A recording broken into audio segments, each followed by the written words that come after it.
And we are on a wildlife refuge. There are, I've seen panthers out here and bobcats, foxes, deer, all kind of different wild animals.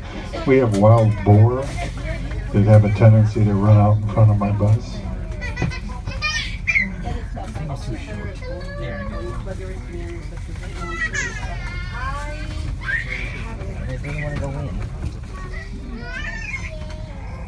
Single hole right there. Ignition sequence start.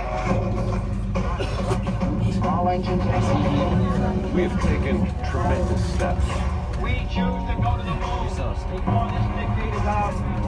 We have achieved the earth-shaking, the breathtaking, the groundbreaking, and left a mark in the heavens. Our successes build one upon another and amplify what is possible. It's time we take the next great leap. We're building the next chapter of American exploration, returning to the moon to stay, so we can go beyond to Mars, to expand what's possible and further our understanding. The architecture for these missions is already taking shape. We will go with new systems, bold designs, and a sustainable mission. You can hear it, taste it, touch it. We are going. We are training, testing, pressing our pioneering spirit into every component, defining our resolve with every line of code, and securing our success with every welcomed partnership. This is not hypothetical. This is not about flags and footprints. This is about sustainable science and feeding forward the advance of the human spirit. Because we are the pioneers, the star sailors, the thinkers, the visionaries, the doers. And because we stand on the shoulders of giants to go farther than humanity has ever been, we will add our names to the rolls of the greatest adventurers in history. Every day, every mission, we advance this goal. We are NASA. And after 60 years, we're just getting started.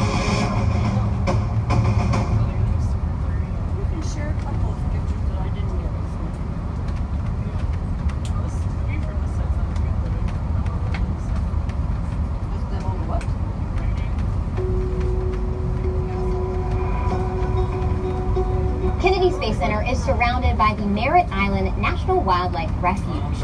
These 140,000 acres of protected coastal wetlands are home to more than 1,500 species of wildlife and plants. Other than the few launch pads and facilities you see spotted across the horizon, this area remains a refuge for that diverse wildlife. So keep an eye out for egrets and tortoises and maybe even an alligator on your tour today.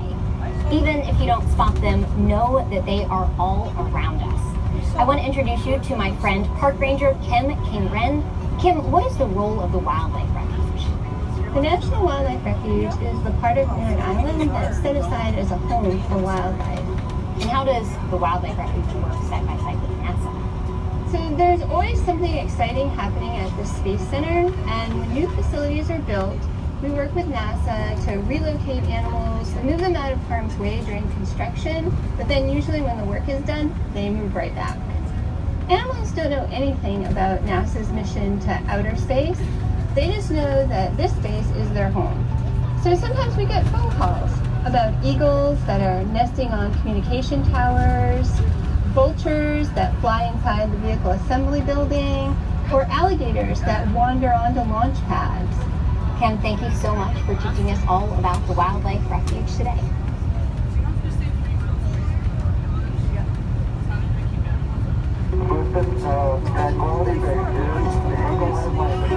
For more than 20 years, a pine tree along the Kennedy Parkway has been home to the largest eagle's nest on Kennedy Space Center. Eagles have long been a symbol at NASA for human spaceflight, including the famous Apollo 11 mission. Weighing thousands of pounds and about the size of a king-size bed, The eagles continue to return to this nest to raise their eaglets year after year. The eagles arrive to the nest in late August, hatch their eaglets around December, and remain there until they migrate north again in the spring. After all these years, it may not be surprising that the tree containing the nest has been damaged by natural forces, impacted by wildfires, hurricanes, wind-borne salt spray, and even a pine bark beetle attack. The tree's overall health has declined. Eagles are very resilient, and all signs indicate that in the event our resident eagles leave the tree, they'll usually rebuild to the next closest optimal nesting spot. And there are plenty of options for them here at the Kennedy Space Center.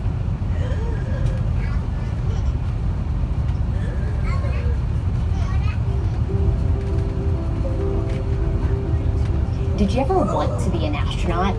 Maybe it was the cool spacesuits, or the idea of floating in microgravity. Whatever the reason, it takes dreamers, thinkers, and adventurers to push the boundaries of human space exploration. But no matter how far we explore beyond our world, the journey ultimately starts right here, in the imagination of our youth. It is so important to support STEM, science, technology, engineering, and mathematics, focused education curricula, to foster that next generation of rocket scientists, physicists, chemists, and of course, astronauts. These core building blocks form the foundation of the incredible achievements of NASA. The astronaut training experience here at the Kennedy Space Center Visitor Complex works with some of these bright children who may one day be the people who walk across the gantry into a capsule on their way to Mars.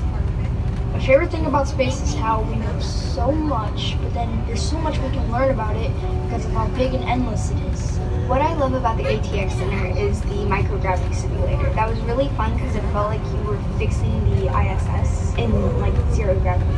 My favorite thing here at the visitor complex, if I had to choose, would be the shuttle launch simulator, because it's so awesome to feel what the astronauts will feel like when they take off. More than 60 years of innately curious and wildly ambitious space pioneers have led us to countless new discoveries and modern conveniences we enjoy today. Literally thousands of items can trace their roots back to NASA, from smoke detectors and memory foam mattresses to life-saving medical equipment. It's amazing how the work being done to take us thousands of miles into space is also making life better right here on Earth. Of all the benefits of modern technology, perhaps none are more powerful than our ability to connect with another person anywhere, instantly. To pick up a cell phone and call a loved one many thousands of miles away. To instantly share a photo with our network of friends. To collaborate and share information with like-minded people to create something great together. In a way, the modern communications technologies are making Earth feel like a smaller place. And while they are bringing us closer together, they are also enabling us to look further beyond our horizons. The journey starts here. By going behind the gates at Kennedy Space Center today, we each took our own small step toward the future of space exploration by learning and being inspired by the incredible achievements of NASA. Tonight we're not staying up late. I got it better on the because tomorrow I got a very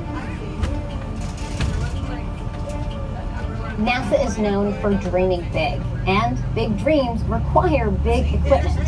I'm standing next to the Crawler Transporter, the largest self-powered land vehicle in the world. It was originally built in 1965 for the Apollo program, and has since been updated to accommodate the space shuttle and now NASA's SLS rocket.